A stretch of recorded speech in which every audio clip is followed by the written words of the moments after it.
Hello everyone.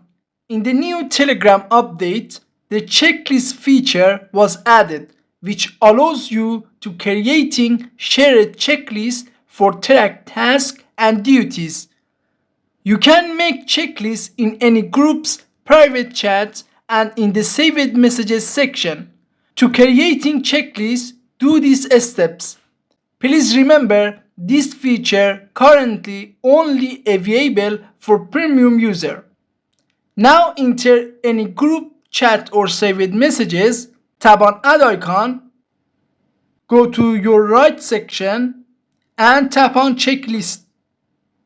Now in first section you must add a title for your checklist. In the second section you must add any task.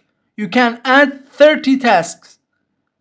And in the settings section we have two options. First, all others to mark as done, which means your group members can done each task. And second option, all others to add tasks, which means your group member can add tasks. For example, I create a checklist and after that tap on create. Now as you see, we create a checklist in our group.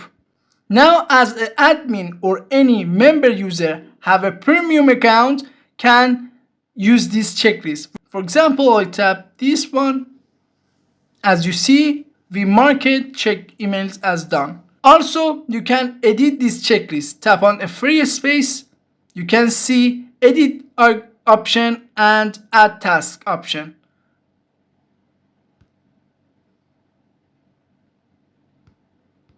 I hope this video was useful for you. Please subscribe to our channel for more videos. Thanks for watching.